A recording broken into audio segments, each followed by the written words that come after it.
What the are you doing here, little buddy? Have a rest. Just relax. Take a load off your feet. Welcome to Antimatters. Hello everyone. Up today we have my just over 2 years old Acromyrmex Octospinosis colony. They've been really neglected in the video department and haven't had a video for nearly 2 years now, so it's definitely time to bring them back in the spotlight. So how's the colony itself doing? Well, they are kind of living in at least 1 year's worth of trash at the minute. There's sticks and dead fungus everywhere and it's getting a little bit thick now. It does not seem to affect the fungus at all though. It's really happy inside of the pod and has been for, well, the past 2 years. Every so often it bangs into the ceiling now, but it's a proper packed out pod. I thought I'd pop open the lid on the actual pod as well. I haven't looked inside like this for ages. There's so many of them and the fungus looks really nice on top. This is the freshest of all of the fungus, so yeah, it should be the healthiest as well. That mess though really does need sorting out, so I think it's time that I started cleaning. Their diet has mostly been brambles and I try not to give them too many sticks because I don't want to clean them up, but here is, well, quite a few little sticks. Eventually they all add up. Some of the bits had formed into little clumps as well. I guess they'd got wet and they made little ant turds, I guess. Well, that's what it looks like to me. It was only when I started as well that I noticed kind of how much of the dead fungus and debris there actually was. After a while of using the tweezers, I gave up and started using my hands, but quickly realised that if I was going to do that, I was going to get chomped. One thing about the Acromyrmex compared to other leaf cutters from, let's say, the Atta family is they're a little bit more aggressive. To aid in my cleanup, I chucked it in a little tub as well and I put some PTFE around the outside. The plan here was fill it up with all of the trash.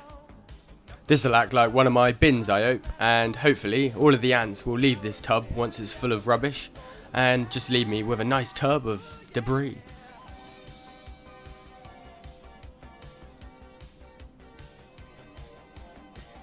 I'd done one corner though, and the tub was nearly half full. I was a little bit worried at this point and realised, yeah, there's definitely a lot of mess. Most colonies, if you didn't clean them for a year and a half, they'd be absolutely rancid, but not the leafcutter ants. All the waste they really make is just kind of dry, dead fungus, and yeah, the odd sticks and a few dead bodies from their elders. Not really too bad at all. The Acromyrmex, though, were definitely not impressed with my cleaning, and anytime I put my hand in, they'd proper chop into it. Luckily, they don't really have the strength to fully penetrate my skin, but they give it a good go. Would you believe it? This tank has been cleaned. I wouldn't, so yeah. It's a little bit tidier. The issue is, though, I ran out of bin space. This tub is absolutely rammed full now. There's not really a quick way of getting the ants to leave as well, so I've just got to wait until all of the ants evacuate this mess pile and I can repeat the process. I gave them a few days to evacuate though. While that was happening as well, I was also hoping the ants might start piling up their trash and yeah, maybe making a trash pile. That'd be really nice, girls, if you could. If you're looking for any care tips on the acros as well, I only have one recommendation, is give them water. Loads of people just think that these girls could just make water appear out of nowhere, but they friggin' love water. All of the ants in the trash pile also gave me a rare opportunity to pull the macro lens out on them. Their setup really isn't very conductive to being filmed with the macro lens, but sometimes they get in the right place at the right time. When they do, they're absolutely stunning ants, I think. So many little spines. They even have little spines on their head that look like little devil horns.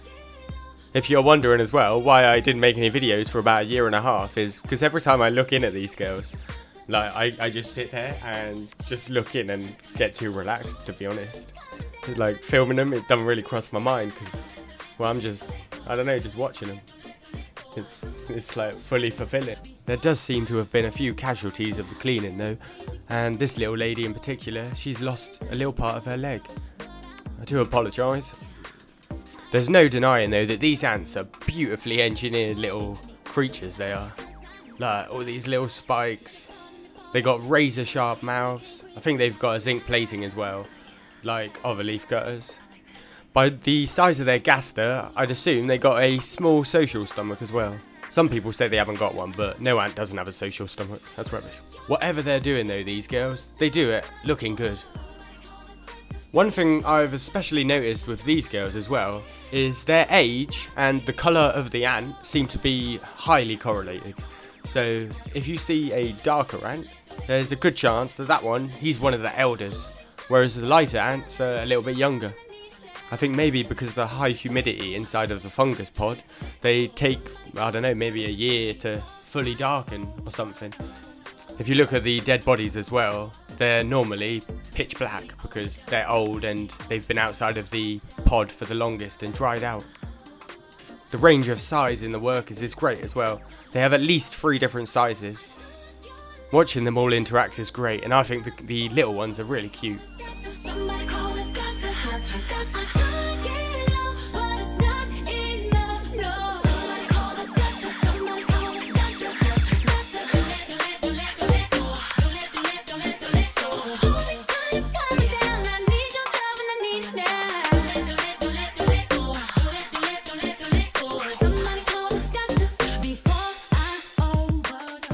Let's have a look inside of the pod though. It's a hive of activity inside. Whilst all the chaos was going on outside as well with the cleaning, these girls seem pretty much unaffected. As long as they've got some leaves to chomp away inside of the pod, they seem absolutely content. I said these girls love water as well, and this is the drinker about a week ago. And let's have a look at it today. You can see they've drank at least 10 millilitres in a week. I think that's because most of their diet is dry leaves. They actually prefer them dry. Time to finish the cleaning anyway. First, I had to shake all of the ants off the little sticks inside. Once I got them out, I just went in and started hoovering with the super pooter until eventually, bam, it was all clean. To give them a big feed as well, but as you can see, they're not the biggest fans of fresh bramble leaves. What they'll do is leave these, and over the course of the next 2 weeks, they'll slowly nibble them down.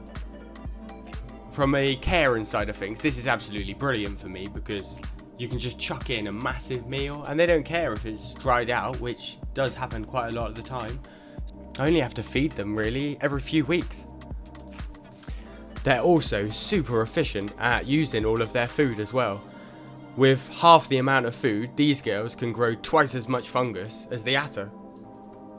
If you're looking for low maintenance leaf cutters, these are definitely your girls. I might as well start calling these jelly pots as well filming aids, because yeah, they're the easiest way I've found to get the acros to actually stand still for long enough to get a really good look at them. When you can properly zoom into their iron coloured bodies, they're absolutely brilliant little ants. They're always doing things too, like this little girl, she's just licking the jelly. They have quite a long tongue as well for an ant. They're also big fans of the jelly, and I've had no detrimental effects feeding them it, so yeah, I don't mind feeding them the odd little bit of jelly every so often. Even though they're leaf cutters, they love their sweets. So that's about all for today's episode. One thing I am thinking of though is, how can I make their tank a little bit more diverse? If you've got any ideas of any sort of decorations or things like that, please let me know in the comments below, because I'd really appreciate any ideas you have to make it look all nice in here. Now that all of the soil and twigs have gone, it does look really bare, so it needs fixing. With these girls all clean though, they're all ready now for the coming year. I've got no idea when the next video will be, but if you all have some good ideas in the comments, it could be sooner rather than later. I hope you enjoyed the nice close-up view of the girls though. Until next time, may your ants live long and prosper, have a fabulous week, thanks for watching, and bye!